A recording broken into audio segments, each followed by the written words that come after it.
We good?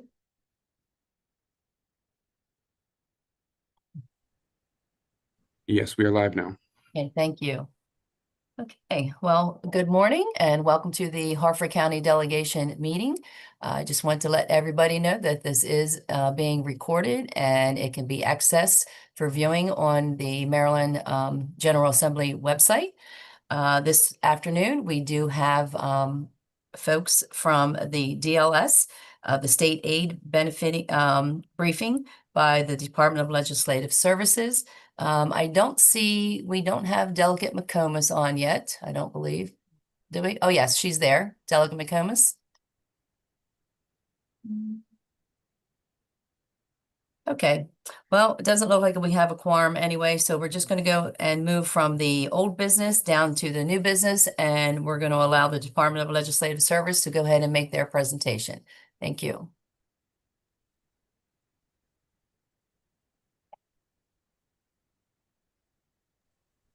Good morning, Chair Riley. I'm Good Arnold morning. Aja with the Department of Legislative Services. I'm joined by some members of our state aid team.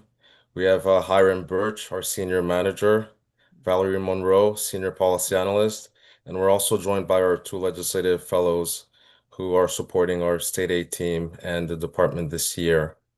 I will be presenting a high-level briefing on the state aid to Harford County, focusing on key and notable figures, followed by an analysis of the governor's proposal and their im their impact on the state aid to Harford County.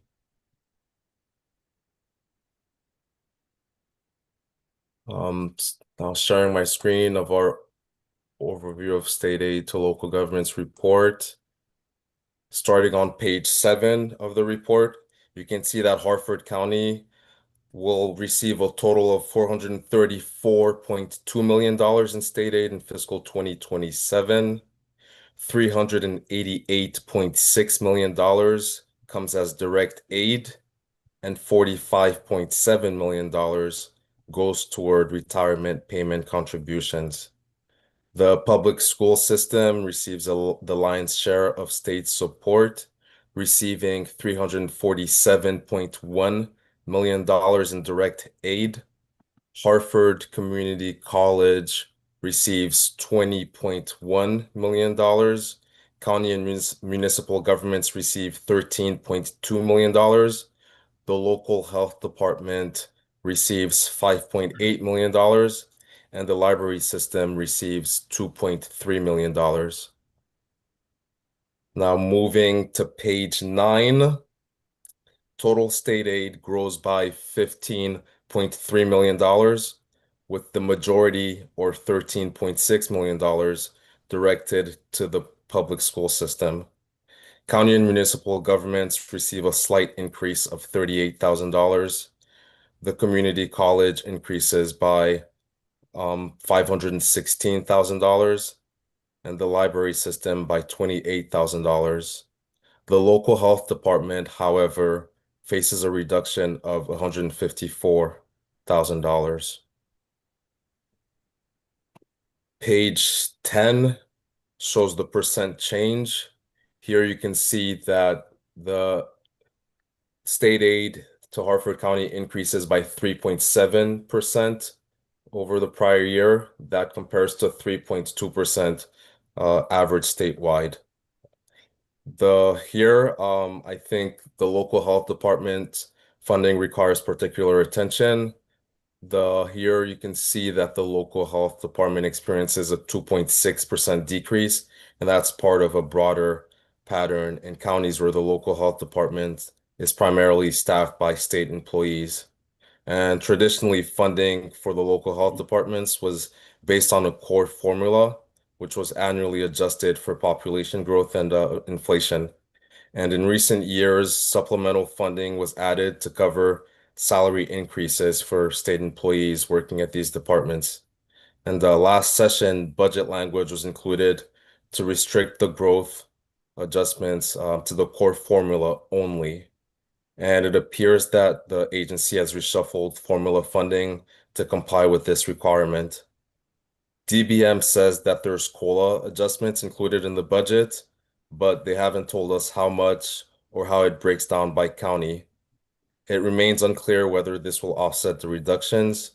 And just for context, Harford County employs over 160 state employees at its local health department.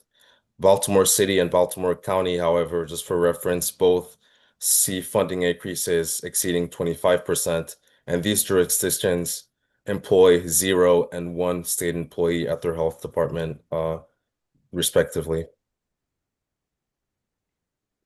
Just skipping through to page 20. On page 20 through 22, you'll find information on police aid enhancement funding. And this provides funding based on the number of violent crime offenses occurring within each jurisdiction. And this marks the 5th consecutive year that the state budget has included this discretionary funding for this purpose. Each year until now, they've recalculated how much each jurisdiction receives by using the most recent or most current Uniform Crime Report. This year represents a change in that approach. Rather than using the latest report to redistribute funding, the administration has maintained the previous year's allocation amounts.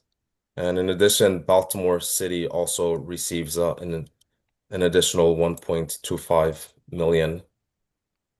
On page 21, you can see how the change in the allocation approach affects funding. And because the county's share of violent crime offenses decreased in calendar 2024, maintaining this previous year's allocation actually results in the county retaining over $77,000 in funding. In the Baltimore region, Baltimore City and Carroll County also benefit from using the prior year uniform crime data, while Anne Arundel, Baltimore, and Howard counties experience funding reductions. On page 31, here you can see that of the $8.3 million total allocation in Howard user revenues, the county receives $5.3 million and municipalities receive $3 million. Moving back slightly to page 28, an item that warrants your attention is that under current law, gasoline and motor vehicle revenue account distributions will revert to fiscal 2024 levels beginning next year in fiscal 2028. Currently, Baltimore City, the counties and municipalities receive 20% of the gasoline motor vehicle revenue account revenues, and this will decrease to 15.6%. And based on current forecasts, this reversion would result in a statewide reduction of approximately $96 million, with Harford experiencing a $1.8 million decrease. Now, turning to education, as noted earlier, most of the state aid goes to the public school system. Page 48 shows that the public school system receives $388.2 million, and this translates to $10,744 per pupil. Page 42 breaks down funding between direct aid and teachers' retirement. Most direct aid supports at-risk students and is distributed based on local wealth, with the less wealthy jurisdictions receiving more aid per pupil. And retirement payments, however, are based on costs and salaries, not on wealth. Page 43 shows you that Harford County experiences a 5.4% increase in per pupil direct aid above the statewide average of 4.6%.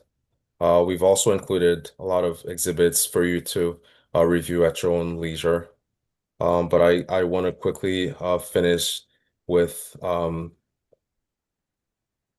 analysis of the governor's proposal. So starting on page 11 summarizes the proposed enhancements and reductions in state aid.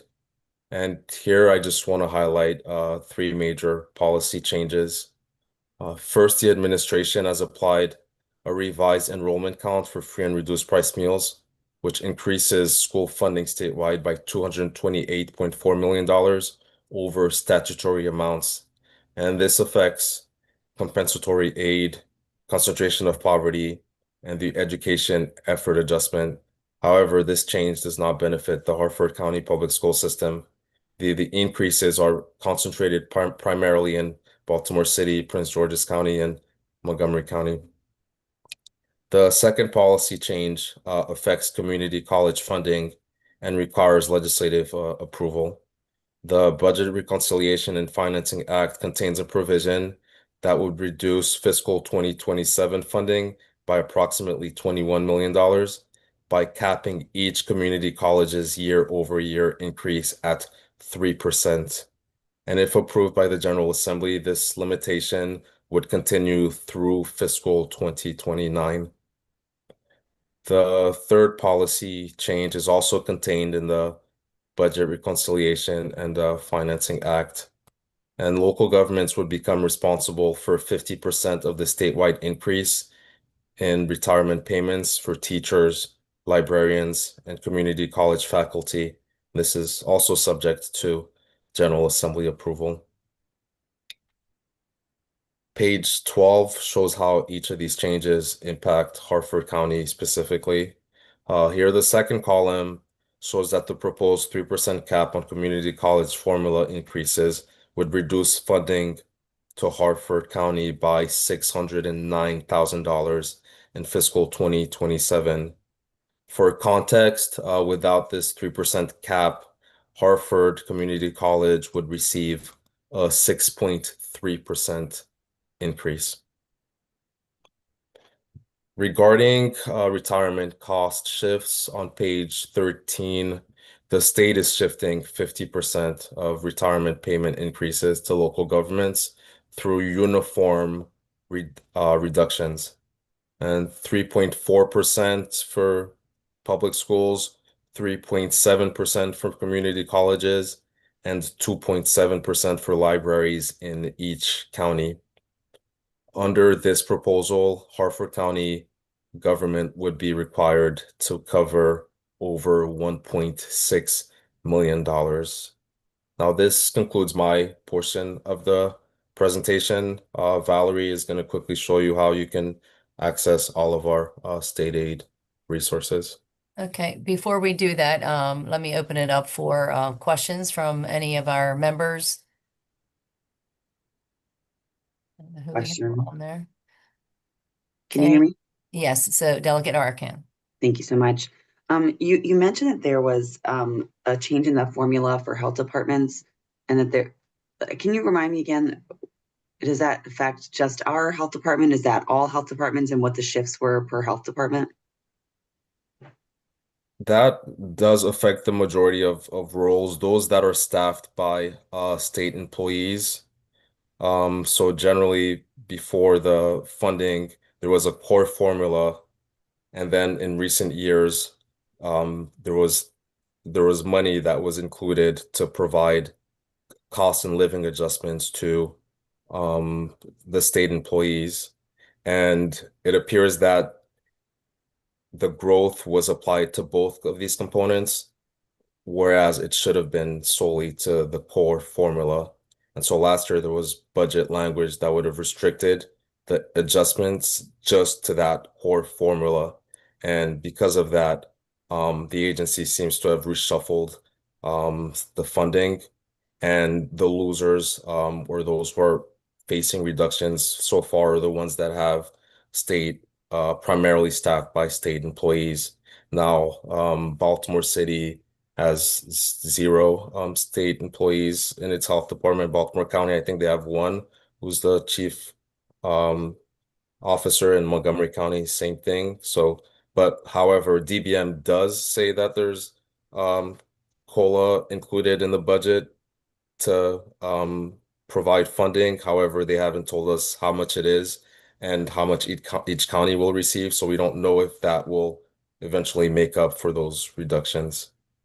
Okay. And just to add to that, one of the main reasons that this is happening is that the overall funding for local health departments is leveled with last year. So when there's no growth to the overall funding and you're recalibrating the formula, that the individual counties that are primarily staffed with state employees are the ones that are getting the reductions, because the core formula, which is made up of population and inflation growth, that has to be fully funded.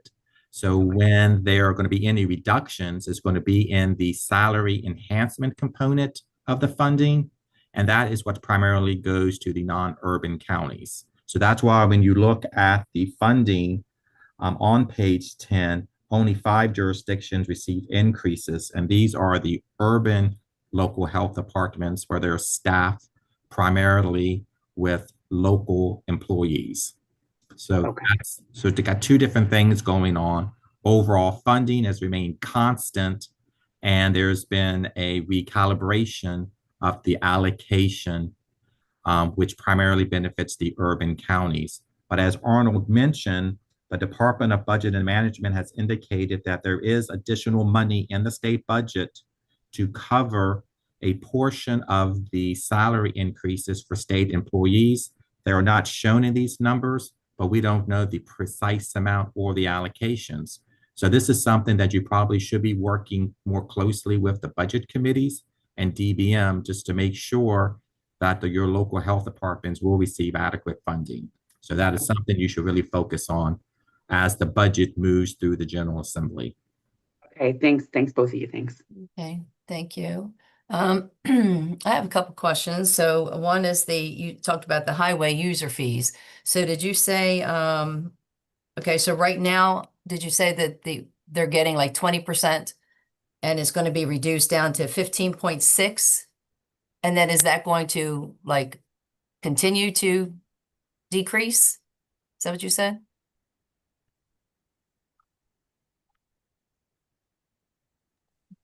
It would stay at so the chart here sort of shows you the breakdown so far in fiscal 27. So of the 80%, Baltimore City receives 12.2, the counties receive 4.8, and municipalities receive 3%. And then in fiscal 28, starting next year, it'll be Baltimore City will receive 9.5%, counties will receive 3.7%, and municipalities receive 2.4%. And that would, I guess, continue, but it's based on the VRA revenues. And so if that grows, then funding will grow, even though they will be receiving 15.6% of that distribution. Okay, so so we get that from the gas tax, correct? To support our roads, our local roads? Correct. That comes from the different revenue sources, like that's deposited in the gasoline motor vehicle revenue account. Now, one of the things you need to realize is that last year, the revenue enhancements that were raised to support transportation did not go to the GMVRA. It went to the Transportation Trust Fund to support MDOT and state projects. Mass transit. So that's the one thing you need to realize is that, and we have that kind of summarized in a report that Valerie is going to talk to, but all of the revenue enhancements that the General Assembly approved last year did not go down to support local highway user revenues. It went to support state MDOT projects. So what's going to be happening beginning next year is that, as Arnold said, the share of the GMVRA revenues that supports both state MDOT and local projects is going to decline. MDOT will get a larger share from 80% to 84.4%, and then the local governments will get the 15.6%. And as you can also see in the second bullet, the majority of the local money that does go to local highway user revenues, that goes to Baltimore City. The county governments right now, county governments gets 24%, and the municipalities receive 15%. And the county and municipal share is allocated based on road mileage and vehicle registration, whereas Baltimore City gets around 61% of the money. Okay, but yet and last year, I think, we raised registration, but yet we're not getting any additional funds. No, that remains with MDOT. Okay, so when you say MDOT and transportation, so are you talking about actually like bus services and the It, subway services, mass it, transit? So most of the money's going to mass transit? it goes to the Maryland Department of Transportation for state transportation projects, which includes mass transit, Okay. rail, and other forms of transportation. Okay, all right, thank you. And my next question, Arnold, could you go a little slow? Because this list, I can't see that. It's very, very small. So hopefully after the meeting, you'll be able to send a link to all that or send it to us so that we can, have that printed. So can you go over the list of the like the 50% statewide of all of the responsibilities that the county is going to have to foot out? You went through the list very quickly and I can't see that. So if you could mention those again. Those will be 50% of the increase of the retirement contributions is being passed on to the locals. And that's for retirement for the teachers, Cheers. librarians, and Okay. community college faculty. Okay. On page 13, we have detail of Page these 13. breakdowns in Okay. each of these components. And And if I can just And- add, what's important about this is that this is shifting the cost for retirement payments for these three functions, public schools, libraries, and community colleges. However, it is the county government that's going to be required to pay these additional costs, not the school system, Right. not the library, not the community college, but these will be additional costs for the county government to assume. So currently, from past years, we did not have the library and we did not have the Harford Community College faculty. I know we had part of a couple years ago, they made the switch for the teachers. So what was the teachers before, to remind us, and then the increase? And then was there any kind of shift for the library and the college, or is this new? It's new for the libraries, the shift in previous years for public schools and community colleges. And we will have to give you that information. We're kind of working on the information from last year, but this is a continual increase. Last year, the BRFA required the county governments to pick up costs that they are continuing to pick up. This will be in addition to what they picked up last year. Okay, and one more for me, and then I'll move on to the rest of the members. Was the if you could go back over the police aid funding. So I'm curious of why, and I know you can't answer that because you're not the governor, why he changed the formula, because he just reported yesterday in his state of state that, Baltimore City is doing great with crime. So all of a sudden now Baltimore City is getting the bulk of this aid, but yet they have, according to him, crime has reduced. And the way that it was done before, the formula was done on crime. So is it because I'm not sure, so it's almost like, he changed the formula to give them more money when if they stuck with the old formula, they wouldn't have got as much. And then some of the other jurisdictions, you could have gotten an increase. So if you could explain that the best you can under that philosophy. So I would take that on. So if you go to page 20. 20, okay. So that is showing the allocation from last year. So we're still using in FY26, we based the funding on offenses in calendar year 2023. Okay. So these are violent crime offenses. So if you look at Baltimore City, they are 35% of the allocation. So of all of the violent crime offenses in Maryland, 35% occurred in Baltimore City. Okay. So if you go to page 21, I don't know if we can go to 21. You can see that, the offenses for Baltimore City went down slightly, to 34.2%. So you're right. So they have a 1% reduction in share. But Mhm. Baltimore City is around 9% of the state's population, and they still have a third of the violent crime. So Okay. even though the crime rate and the number of crime offenses in Baltimore City are down, they are still the one jurisdiction with the vast majority of the crime. Okay. And so not only did benefit Baltimore City, they are able to keep a larger portion of the funding by using calendar year 2023 offenses, but it also benefited Hartford County. All of the jurisdictions that had a decrease in crime actually benefits by keeping the calendar year 2023 allocation. And that does provide an additional $77,000 for Hartford Mhm. County. So if we would have used the updated numbers, Hartford County will actually, just like Baltimore City, would lose funding. Okay. By not reallocating this formula, the two jurisdictions that are hit the hardest are Anne Arundel and Baltimore County. Okay. Prince George's is another jurisdiction that kind of benefited from this. And if you go to page 22, the allocation is based on total violent crime offenses. So if you look at this chart, a murder is counted the same as an assault. Mhm. So even though Baltimore has a reduction in total violent crime offenses, they still have a very high percentage of violent crime, particularly the number of murders. You know, you look at Baltimore City, got 200 out of 447, whereas in Hartford, you have less than 10. So, Okay, well, thank you for that. Yeah, I think you did a great job in explaining that. Thank you, because it just didn't seem right the way that it came off originally.